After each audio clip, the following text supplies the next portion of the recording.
დილამშვიდობისა, ჩემო მეგობრებო. როგორ ხართ? როგორ გიგითხოთ? იმედია მოგეწონათ ჩემი ბოლო ვიდეო. ცოტათი ჩუმად ლაპარაკობ, რადგან ჩემ პატარა ციცქნას ძინავს. ახლა ვარ ზუსტად 7 საათი. და ავდექი გავატარო ჩემი დილა თქვენთან ერთად. მე ვცდილობ ხოლმე რომ ავდგე სანამდე დინისი ადგება, რომ დავლიო ყავა სიწნარეში, სიმშვიდეში და მოვისურვილო ეს ჩემი წყნარი დილა სანამდე ადგება პატარა.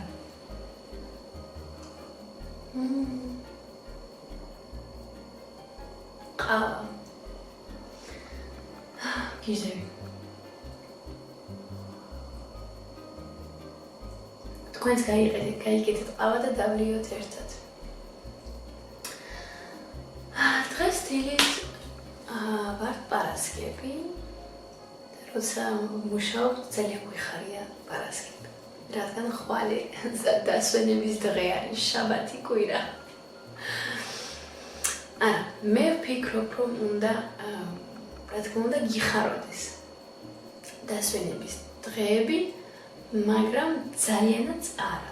ეს იმას ნიშნავს, რომ სამსახურში ისე არ ხარ, როგორც შენ გინდა, შენ სადგილზე არ ხარ, სიტყვიან.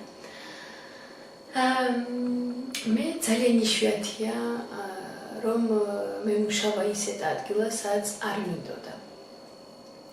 ან როცა არ მინდა, ვიცი რომ ძალიან მალე დამთავრდება და ჩემი კონტრაქტი მაგალითად არის 2 თვიანი. ესეთი უკვე მქონია, რა თქმა უნდა. მაგრამ როგორც მე ადამიანი და მოუკიდებელი მიყვარს მუშაობა და ჩემი თავის ნდობა, როგორც იტყვიან. რა თქმა უნდა, ჩემს ირგვლივ არიან ისეთი ადამიანები, რომლებსაც მე თვალდახუჭულა ვენდობი, რომლებიც თვალდახუჭულა ვიცი რომ სულ გვერდით მეყოლებიან, მაგრამ მე ესეთი ვარ, როგორ ამბობენ, je suis comme ça de nature, უცად გადავთარგმნი. ბუნებრივად ესეთი ვარ. ესე იტყვიან. არც გადამითარგმნია, რომ გამახსენდა. ბუნებრივად ესეთი ადამიანი ვარ, რომელსაც სჭირდება თავის თავზე კონდეს კონტროლი. ანუ მე ვარ ჩემი თავის პატრონი და მე სჭირდება მივხედო ჩემ თავს, ანუ ჩემი შემოსავალით. და რადგან ახლა დავიწყეთ სამსახურზე ლაპარაკი, გავაგრძელოთ. მე წინა კვირას გითხარით, რომ დაგელაპარაკებოდით ჩემს სამსახურის შესახებ. მე ვცვლი სამსახურს. რატო ვცვლი სამსახურს და საიდან მოვიდა ეს მონდომება სამსახურის შეცვლა? თქვენ ამ ვიდეოში არანაირ დრამატიკულ რამეს ვერ მოისმენთ, რადგან ესეთი რამე არ მომხდარა. ყველაფერი იყო გადასარევად. ჩემს სამსახურში მოვაწერე სამუდამო კონტრაქტი.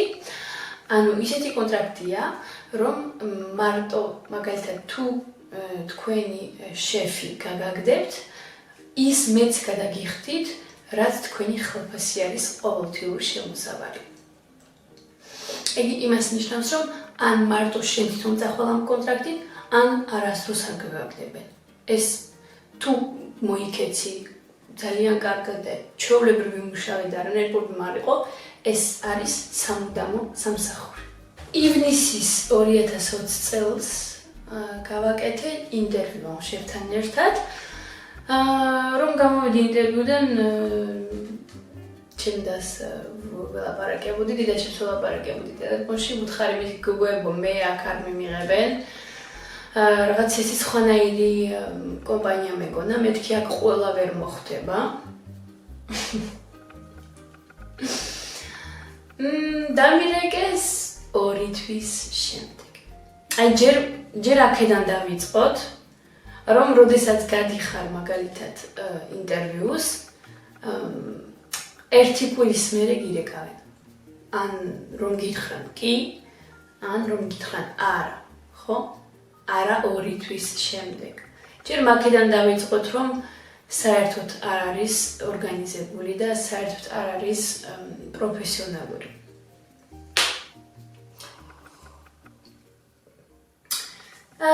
და დამირეკეს აგვისტოში და მაგ დროს ჩვენ მივდივდით არდადეგებზე და სვემლად მივდიოდით. ძალიან გამიკვირდა, რადგან მე უკვე სხვაგან ვეძებდი, საერთოდ აღარც მოველოდი რომ ეგ დამირეკავდა. დამირეკე და მეუბნება თავისუფალი ხართ ისევ თქვენი კანდიდატურა მოგვეწონა. მეთქი ხო? ფიქრობდი რომ მეთქი როგორ დამოგეწონს 2 თვის მერე. გახსოვა არა. ხო და გამიხარდა სიმართლე გითხრათ, რადგან მინდოდა მან შესვლა, ძალიან მაინტერესებდა რა ხდებოდა, როგორი სამსახური იყო. მეთქი კი მოვალ, მითხრა ამა და ამ დროს მოდი, მეთქი მე უკვე დასასვენებლად მივდივარ, დაბრუნილი გვაქვს ჰოტელები, მითხრა ხო კარგი არის პრობლემა, მაშინ აგვისტოს თვის ბოლოს მოდი. და დავიწყე 24 აგვისტოს. ჯერ რომ მივედი არავინ არ იცოდა რომ მე მანდ მივიდოდი და ახალი იყო მიღებული სამსახურში, რომ მივედი ჩემი კოლეგები, გოგოები ბიუროში ძალიან გაუკვირდათ. მაგათმაც საერთოდ არ იცოდნენ. შეფი 10 წუთის შემდეგ მოვიდა. აუხსნა გუგებს, აი ეს არის ახალი თქვენი კოლეგა, ნანა იმუშავებს ჩვენთან ერთად, რაღაცა. თუ დაკარგული ვიყავი, რადგან საერთოდ არ მოელოდნენ რომ მე მოვიდოდი. არავინ არ მელოდებოდა რა მეხთით. ხო და გავიდა დრო, ძალიან კარგი კოლეგები მყავს, გადასარევი გოგო ბიჭები არიან. გავიდა 2 კვირა. ამ 2 კვირის განმავლობაში მე ჩემი საათები იყო, როგორც ერთ-ერთი ჩემი კოლეგა, ეს მას ნიშნავს 10-დან 6-მდე. დილის 10-დან საღამოს 6 საათამდე. მე მეგონა რომ ეს არის ჩემი საათები და სიმართლე გითხრათ, ძალიან მაწყობდა, რადგან მეთქი დილით რომ ავდგები, ძალიან დილით არ უნდა ავდგე, რადგან 10 საათზე მივდივარ სამსახურში. ბავშვი მეთქი ბაღშიან სკოლაში წავიყვან და 6:07-ზე გამოვიყვან. საფრანგეთში აქ სკოლები, ბაღები და ყველაფერი იკეტება 7:30-ზე. ანუ 7:30-დან შენი შვილი უნდა გამოყვანილი გახდეს. ხო და მეთქი გადასარევი საათებია. მე მოვიდა შეფი და მითხრა ნანა, თქვენი საათები შეიცვლებაო, ესე არ დარჩება. მეთქი კარგით, მეორე დღეს მეთქი მოვა, ხო მომცემს ხო ჩემს საათს, ჩემს პლანინგს. მე მეთუნები და მოთხარი, მეთქი ჩემი საათები შეიძლება რომ მომცეთ, რომ ბაღში მინდა რომ ბავშვი ჩავწერო და მათ სჭირდება ჩემი საათები, რომ მასევე პატარაც დავარეგისტრირო, რომ იცოდნენ, რომ მაგალითად თუ მაგალითად 5-ზე ვამთავრებ, 6:30-ზე მოვალ გამოვიყვანო. ხო მოგცემ საათებს, გავიდა 2 კვირა. ამ 2 კვირის განმავლობაში მე ყოველ დღე მივდიოდი და ვეუბნებოდი, ჩემი საათები შეიძლება რომ მომცეთ, ერთხელაც მითხრა, ვაიმე ძალიან გთხოვთ რა, ნუ რა ყოველ დღე მეკითხებით. თან იცით რა, დარწმუნებულები არა ვართ, მიგიღებთ თუ არა.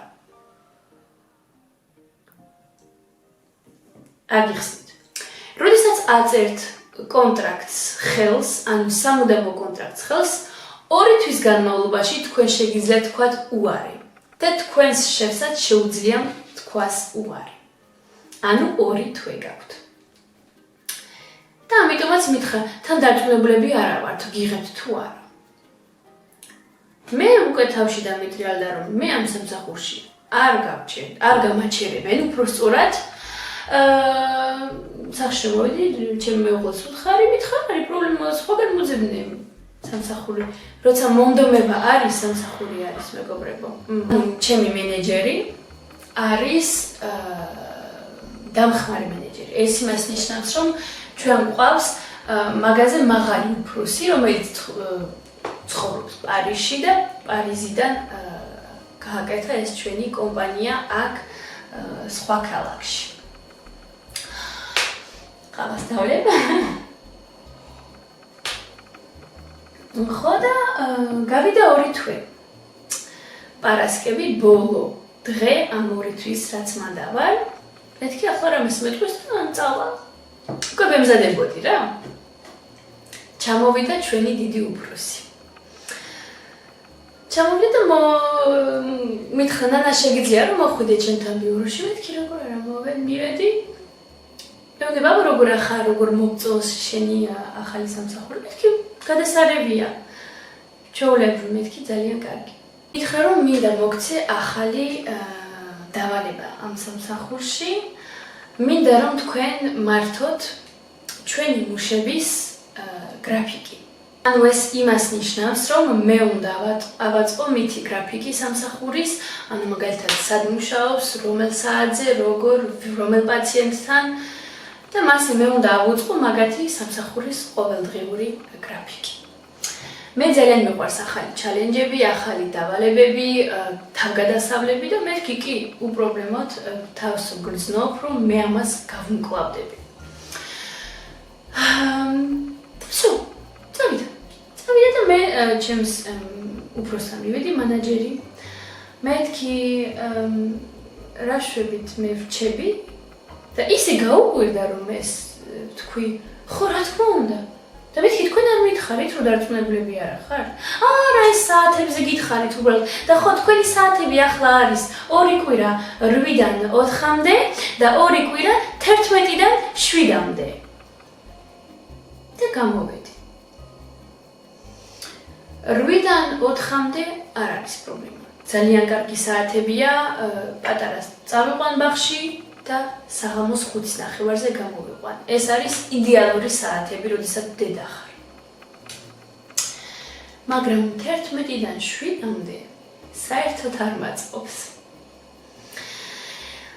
და ეგ არის რომ როდესაც ეგრევე არ მითხრა რომ მე ვაკეთებ 11-დან 7-მდე, რომ 10-დან 6-მდე ეს უბრალოდ საათები იყო, როდესაც ვიწყებდი. მე უკვე არ ვიცოდი ვინ გამოიყვანდა ჩემს შვილს ბაღიდან. და ეს არის ყველაზე დიდი სტრესი, რაც მე ჩემს ცხოვრებაში მიგრძნია. ჩემი მეუღლეც მუშაობს, ხანდახან მუშაობს 1-დან 9-მდე, ან დილის 5-დან 1-მდე. მაგრამ როგორც გითხარით, მე ვარ ის ადამიანი, რომელსაც უყვარს და უნდა და სჭირდება რომ ყველაფერი აკონტროლოს თითო. და ეს არის ძალიან დამღლელი. ხანდახან მე არ მინდა რომ ეს გავაკეთო, მაგრამ აი ეს ნელა გადიოდა დრო, ხანდახან ჩემი მეუღლე ეუბნებოდა სამსახურში რომ ახლა უნდა წავიდე ბავშვი გამოსაყვანი, ხანდახან ჩემი დედამთილიც სამსახურიდან გამოდიოდა, მაგრამ მაგას ყოველდღე არ შეეძლო. და მე ერთი პერიოდით გადავწყვიტე რომ მე მაქვს 1 საათიანი პაუზა სამსახურში. და ეგ ჩემი 1 საათიანი პაუზა ამეღო ძალიან გვიან. მაგ დროს წავსულიყავი ბაღში, გამომეყვანა ბავშვი და წამეყვანა ვინ სახლშია, ან ჩემი დედამთილი, ან ჩემი მამამთილის და წავიყვანდი, მაგათ გამოსაყვანი არ ყავდათ, არაფერი, მე მანქანით ვიყავი, წავიყვანდი, მოვიყვანდი. ანუ ეგ იმას ნიშნავს, რომ მე პაუზა აღარ მქონდა, ვიღლებოდი საშინელად. მაგრამ გული მქონდა დაწნარებული, რომ ჩემ ბავშვს მე გამოვიყვან, მე ჩავაბარებ და საღამოსვე მე წავალ 7-ზე და მე გამოვიყვან სახლში, ჩემი დედამთილის სახლი, ან თუ სხვა ვიღაცა, ან მეზობელი, ან ვისაც კარგად ვიცნობთ. მაგრამ ეს მე არ მაწყნარებდა, რადგან ძალიან მეწოდებოდა ჩემი ბიჭი, როდესაც ტიროდა, რომ არ უნდოდა რომ დამეტოვებინა. და ეს ყველაფერი მიკლავდა გულს. ერთი პერიოდიც გადავწყვიტე რომ საერთოდ შევწყვიტო სამსახური. კარგად ვიფიქრე, მაგრამ მივხვდი რომ მე თუ არ ვიმუშავებ, ჩვენ ერთად თუ არ ვიმუშავებთ, ჩვენ ვერ მივახცევთ იმას, რაზეც ვოცნებობთ დიდი ხანია. ანუ ჩვენი საკუთარი სახლის ყიდვა. ჩვენ როდესაც დავქორწინდით, ერთი რამ გვაკავშირებდა, ძალიან ბევრი რამ გვაკავშირებდა, მაგრამ ეს მართალია, რომ გვინდოდა ჩვენი საკუთარი სახლი. თავისი ეზოთი, ძაღლით, ბავშვებით, ხო იცით, ნუ ეს ძალიან ლამაზი რომანტიკული კინოებში რო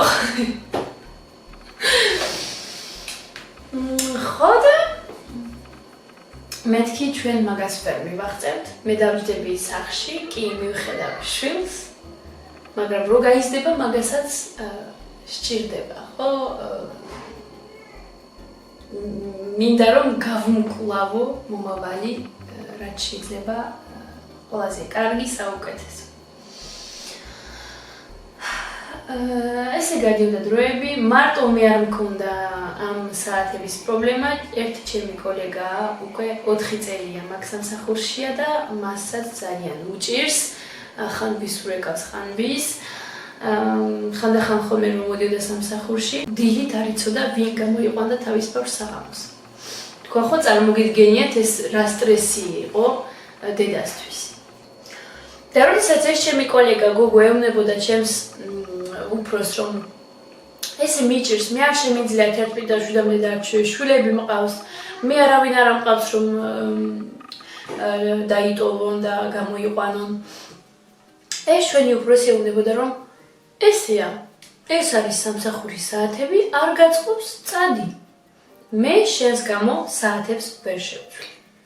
და ეს მე მესმის, რადგან ჩვენ ბიუროში ვართ 4 გოგო და მაგალითად ერთ თუ შეუცვალა საათები, ყველანიც მოსთხოვენ. ეს არის ყველანაირად ნორმალური. ეს ყველაფერი მე რომ ამ 1 წლის განმავლობაში მესმოდა, ნუ 1 წელი დავჭი ამ სამსახურში, არ გითხარი. ამ 1 წლის განმავლობაში მე ეს ყველაფერი რომ მესმოდა, მე მივხვდი რომ აქ არასდროს არ მოგცემენ იმ საათებს, რაც შენ გაწყობს და როგორ უნდა გავაკეთო და რა უნდა გავაკეთო, რომ მე გამოვიდე ამ სიტუაციიდან, ანუ უნდა მე წავიდე ამ სამსახურიდან და ვიპოვო ის სამსახური, რომელიც მე მაწყობს და ჩემს ოჯახს აწყობს. 2 თვის განმავლობაში დავიწყე 2 თვის უკან დავიწყე მე სხვა სამსახურის მოძებნა. ვეძებდი და ვერანაირად ვერ ვიპოვე. ერთი პერიოდის არის მივედი ექიმთან. კუთნაწლავის ექიმი. უბრალოდ მაწუხებდა ძალიან და მივედი ანალიზები რაღაცა. არ არის არაფერი, არ არისო, ეს უბრალოდ შეიძლება სტრესიც გააქვთო და იმიტომაც ვთქვათ. მეთქი ხო, რა ვიცი. ხო და როდესაც დაიწყო ამ ექიმმა ჩემი სამედიცინო ხეთით საბუთები რო რაღაც სამედიცინოს რომ ავსებენ, ჩემი სახელი, გვარი, პროფესია, სად მუშაობ. ხო და სად მუშაობ და მეთქი მე ვარ მედიცინური ბუღალტერი. ხო და მამა, ვაიმე არავის არ იცნობთ ვინ სამსახურს ეძებს ამ დარგში? თქვენ ხო წარმოგიდგენიათ რა მომივიდა? მეთქი უკაცრავად? ვაიმე ვიცი რომ ეს თქვენ რაზეც ხართ ამას საერთოდ არ ეხება, ძალიან მაპატიეთ, უბრალოდ მე ვეძებ ბუღალტერს, ჩემი ბუღალტერი მიდის და მე მჭირდება სხვა, რომელიც მიხედავს ჩემს საბუთებს და ჩემს კონსულტაციებს. ესე შევხედა მეთქი იცით ექიმო, მე თვითონ ვეძებ. მართლა, ვაიმე, ხედავთ, ძალიან გთხოვთ, შემომიარეთ ხვალანზე, როგორც კი შეძლებთ, ამაზე დავილაპარაკოთ. მე რომ გამოვედი ამ კაბინეტიდან. პირველი რაც თქვი, ეს მე ამას არ ვიმსახურებ. არ ვიცი რატო, მაქვს ესეთი სულელური აზრები, რომ როდესაც რაღაცა კარგი ხდება ჩემს ცხოვრებაში, პირველ რაზეც ვფიქრობ, ეს მე არ ვიმსახურებ. არ ვიცი რატო. მაგრამ მე ამაზეც ვმუშაობ და ეს სულელური აზრები უნდა გამოვიღო ჩემი თავიდან, რადგან მე მთელი ჩემი ცხოვრება ჩემი მშობლებთან ერთად ბევრი ვიწვალეთ, ყოველთვის ერთად ვიყავით და ჩვენ ყველაფერს ვიმსახურებთ. სულ ეგ უნდა ვთქვა თავში. თქვენს გირჩევთ, თქვენს ფსიქოლოგიაზე ხშირად იმუშაოთ. სახში მოვედი, გაქანებული ვურეკავ დედაჩემს ვეუბნები, დეა ესე ვერ წარმოიდგენ რა ხდება, დედაჩემი სიხარულით, მამაჩემიც ვაიმე ხო არ გაუშვა ხელიდან. რომ მოვედი მეუღლე მეუბნება, ვაიმე რაღაც ძალიან მალე მოხდა, რაღაც ის მაინც როგორ ამბობენ, ერიდებოდა და მე მესმის რის თქმაც უნდა, მეც რომ პირველად მითხრა ეს ყველაფერი მოხდა ძალიან სწრაფად, ძალიან მოულოდნელად, ჩვენც ერთს არ მოველოდით. ხო და მითხრა, არ ვიცი, ნახე, მაინც შორი ახლოს დაიჭირე თავი. მეთქი ხო რა თქმა უნდა. მივედი, ვაჩვენე ჩემი დიპლომები, ვაჩვენე სად ვიმუშავე, როგორ ვიმუშავე, რა ვიცი, რა არ ვიცი და გავიცანი ის ბუღალტერი, რომელიც მიდის. ხო და მეორე მესამე დღეს ისევ ბუღალტერი გოგო მირეკავს, რომ შეგიძლია რომ მოხვიდე, რომ ერთად ცოტა ხანი ვიმუშავოთ, ვნახოთ შენ რა იცი და რა უნდა გასწავლო. რას ქვია რა უნდა გასწავლო? ეგ იმას ნიშნავს, რომ მოვეწონე, ეგ იმას ნიშნავს, რომ უკვე ფიქრობენ, ხო, ჩემს საყვარელზე. რომ მივედი, მაჩვენა ყველაფერი ძალიან მალევე გავუმკლავდი ყველაფერს, რადგან მე მაგ დარგში ვარ. მედიცინული ბუღალტერი. რა თქმა უნდა, არ არის იგივე დავალებები, მაგრამ ძალიან გავს. და მედიცინური ენა და ეს სიტყვებიც ერთმანეთს რა თქმა უნდა გავს და რა თქმა უნდა, ჩემი ეს სამსახური, სადაც ვმუშაობდი, ძალიან დამეხმარა. და მეთქი რატომ მასწავლიან ყველაფერს? ეგ იმას ნიშნავს, რომ ხო, მიმიღებთ? ესე მიყურებს და ეთი მარ გითხრა? ნეტკი რა მითხრა? და ესე მიმიღეს სამსახურში მოვაწერე კონტრაქტს ხელი, ისევ არის სამუდამო კონტრაქტი. ეს ყველაფერი მოხდა პარასკევს და ეგ იმას ნიშნავს, რომ ორშაბათს მე უნდა წავსულიყავი და ჩემს ძველ სამსახურში მეთქვა, რომ მე მივდივარ. ისინი საერთოდ არ მოელოდნენ. რომ მივედი და ვუთხარი, რომ მე მივდივარ, მითხრა, რატო რამე პრობლემაა? ვინმე გაწყენინა, რა ხდება? მეთქი, პრობლემა არ არის, ხომ იცით, რომ ბავშვი მყავს, ხომ იცით, რომ ეს საათები მე არ მაწყობს? მართლა? ვაიმე, არც შემამჩნიე, გეთქვა? მეთქი, არ ნახეთ, რომ მე ჩემ პაუზაზე დავდივარ? რომ პაუზა არა მაქვს და პაუზას ძალიან გვიან ვიღებ და მივდივარ ჩემი ბავშვის გამოსაყვანად, ეგ ხო თქვენი იცოდით. ხო, ვიცოდი, ხო, მაგრამ გეთქვა, რომ სხვა სამსახურს ეძებ იქნება და შენი საათები რამენაირად ისე გამეკეთებინა, რომ ბავშვს გამოიყვანდი. მეთქი, ეხლა მეუბნება ამას? თავში ვფიქრობ, მეთქი, ეხლა მეუბნება ამას? ან გინდაც მეუბნება, ის ჩემი საწყალი კოლეგა 4 წელია რომ წვალობს, მაგას ყოველ იმაზე უნდებოდა რომ არა, მე ვერ შევცვლი შენ საათებს. მე მეუბნება ეხლა ამას? აი გავგიჟდი. თავში მეთქი ეს რას მეუბნება, რომ ეხლა რომ მივდივარ, გეთქვა, იქნება და ისე გამეკეთებინა, რომ როგორც შენ გაწყობს. და მე ვუთხარ, რომ მეთქი ეს კოლეგა. ის გოგო მეთქი რომ წვალობს 4 წელია. მას რატომ არ ეუბნებით, რომ ხო, მოდი მაშინ ისე გავაკეთოთ, რომ შენი შვილების გამოყვანა შეძლო ბაღიდან ან სკოლიდან, ხო? ხო, რა თქმა უნდა, მაგრამ ჩვენ ხომ ვერ გავაკეთებთ ისე, რომ ყოველას მივცეთ ის საათი, რაც მას უნდა. მე მესმის და მაშინ რატომ მეუბნები მაგას? ხო, როგორ მეუბნები მაგას? ეგ იმას ნიშნავს, რომ შენ ვითომ გინდა მასე დამიჭირო, ხო? ხო და ესე მეგობრებო, ვერავინაც ვერ მოელოდა რომ მე წავიდოდი მაგის სამსახურიდან, რადგან ყველაფერი ხდებოდა ძალიან კარგად, ძალიან კარგი სამსახური იყო, მე ჩემს შევს დიდი მადლობებით გადავუხადე. მე მაგის სამსახურებით ვარ ახლა სამედიცინო ბუღალტერი, სადაც ვარ, რადგან მე როგორც კი შევედი მაგათთან, მან ვისწავლე მე ეს ყველაფერი, ხო? და მე დიდი მადლობებით გამოვედი, რა თქმა უნდა. უყურადღებოდ არ დავტოვე ჩემი უფროსი. როგორც მიხვდით ამ ვიდეოს განმავლობაში, ეგ ადამიანი ორპირაა, მაგრამ მე ესეთი გაზრდილი არა ვარ. მე მამაჩემმა და დედაჩემმა სულ მასწავლეს, რომ ეცი პატივი იმათ, ვინც მოგცათ, რაც თქვენ გინდოდათ, ანუ სამსახური მაგალითად და ასე შემდეგ. ამიტომ ასე მეგობრებო, ამ ვიდეოში მინდა რომ მეთქვა, რომ არასდროს არ დაყაროთ ფარხმალი, მოусმინეთ თქვენ ინტუიციას, ჩვენი ინტუიცია ყოველთვის მართალია. იყავით ყოველთვის განსაზღვრული, რომ თქვენ არაფერი არ მოგიგებთ. თქვენ ხართ ყველაზე ძლიერი ამ ცხოვრებაში და თქვენ აკონტროლებთ თქვენ ცხოვრებას. თქვენ მიგყავთ თქვენი მომავალი და თქვენ ხატავთ თქვენს საუკეთესო და ყველაზე კარგ მომავალს. ასე ჩემო ლამაზებო და ჩემო კარგებო, ჩემი ყავაც დამთავრდა. კარგად ვილაპარაკე, ძალიან მესიამოვნა. Google-ზე თითქოს ეს ყველაფერი რომ გითხარით. ჩემო ლამაზებო, ძალიან მალე შევხვდებით ახალი ვიდეოებით.